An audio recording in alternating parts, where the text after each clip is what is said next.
Ladies and gentlemen, good afternoon.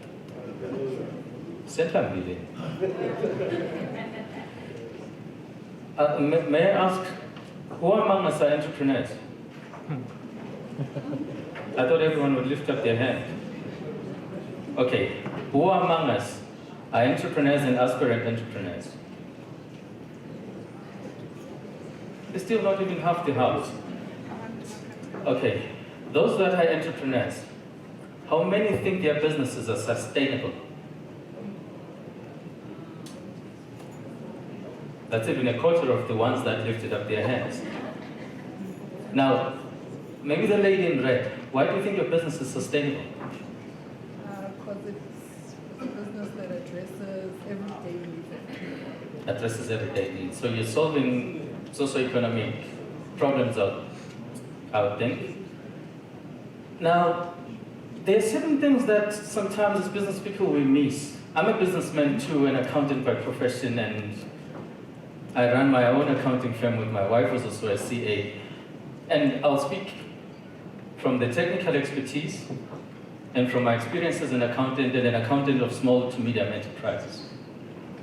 Now, my topic today, and this is a topic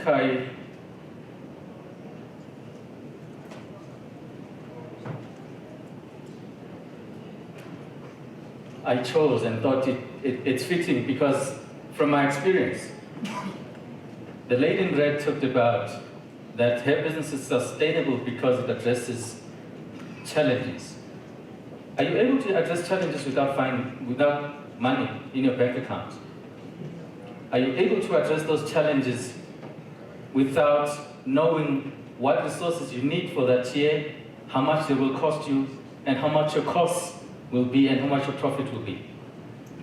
So, ladies and gentlemen, one problem we face as entrepreneurs is strategic financial management. Now, not that I want to bore you with a lecture in financial management. I know most of you don't want to hear it. But I think it is fitting that we start by defining what strategic financial management is. And I'm going to give a loose definition that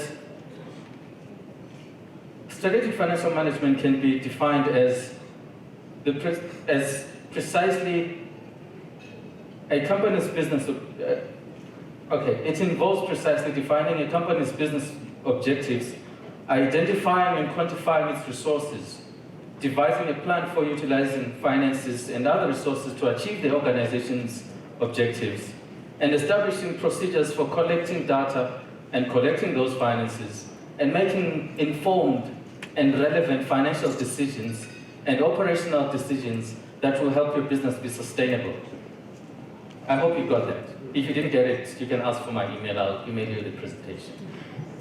But what does that mean? It means that without sound financial management and strategic financial management, you make flawed decisions, you make incorrect decisions, and they are absent decisions sometimes. You are not able to make any decisions because you don't know how much resources you need, how much you need to put in, and how much you have, in fact. It's like you're throwing money or water into a bucket that has holes. You get revenue, but you don't know how to manage that revenue. That's what you do when you lack financial management. And this makes small problems develop into bigger problems. Because remember one thing, and if there's anyone that can dispute it, please lift up your hand.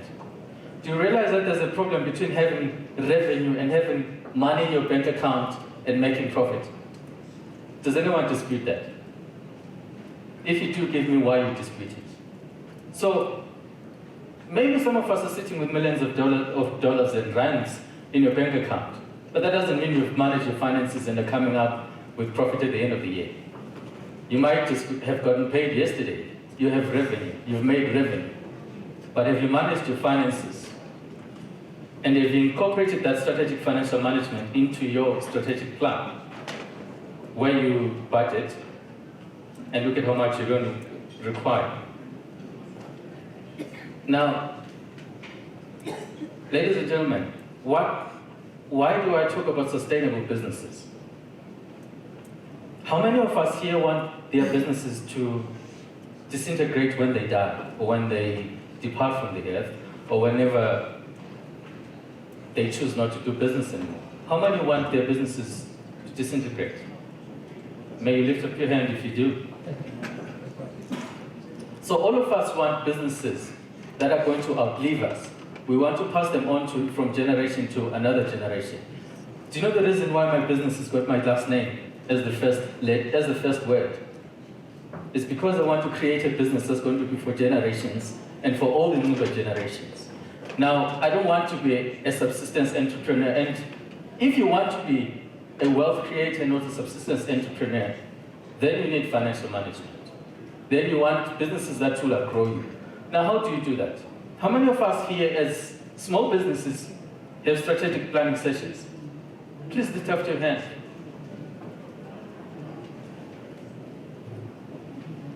Ish, good see. No one has a strategic planning session. Now, my board consists of about 2 to 3 people. But at the beginning of each year, we have a planning session. Because in as much as I run an accounting firm, I also run an investment company and I also run a renewable energy company. Now, we sit down at the beginning of the year and say, how much resources do we need for the finance and accounting practice? How much resources do we need for investment, and how much resources do we need to build and develop our renewable energy businesses? Now, and then we incorporate it into our governance issues, our compliance, and our risk. Because, let me tell you, ladies and gentlemen, strategic financial management links with your governance. Now, what do we mean by governance? Governance is the way you're going to run your business.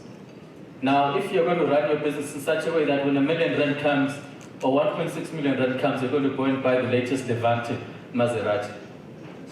How are you governing your business? Now, when we talk about compliance issues, how many of you have had problems with SARS? How many of you know what acts govern your sector of business, whether you're in construction, engineering, myself as an auditor? How many of us? So at the beginning of the year, you should know what risk you have, what compliance issues you need to tackle, so that your business runs smoothly throughout the year. And you allocate resources, financial resources and other resources, to ensure that this is a success. Now, may I challenge you, ladies and gentlemen, even if you're the only person, the only shareholder, at the end of your financial year, please have a strategic session where you're going to outline what you're going to do for your business, how much you wish to allocate, how much you budget. And then maybe halfway through the year, you find out why you have not achieved, if you have not achieved what you said you have achieved, why you have not achieved the revenues you said you're going to achieve, what stopped you, which risks did you not mitigate, and which risks did you not transfer. Now, I don't want to have another lecture on risk management and risk assessment, but that's essentially it. Now, there's a myth in my experience as a financial accountant and an auditor, and especially when I started my own business. I have registered so many businesses, I've done tax for so many businesses, I've registered VAT for so many businesses. But then some of those businesses don't come back to me and say, can you be my accountant? You know why? There is this myth that a small business doesn't need a financial administrator or an accountant. May I presume that there's no one in this room that thinks that way? Let me tell you one thing. Financial management is an integral part of your business. Having someone that advises you on financial issues and advises you how to... Remember that as accountants, we're not the older generation. Sorry for those that are old. We're not the older generation that were being counters. We don't just count your money. We help you develop your business. We add value to your business. That's why we call it business advisor. Because I'm not just going to do your financial statements and let you there. I'm going to advise you on how you can reduce your taxes, not evade tax, but avoid tax. So there's a difference. So let me ask you, if you're an engineer, how do you know how to avoid tax?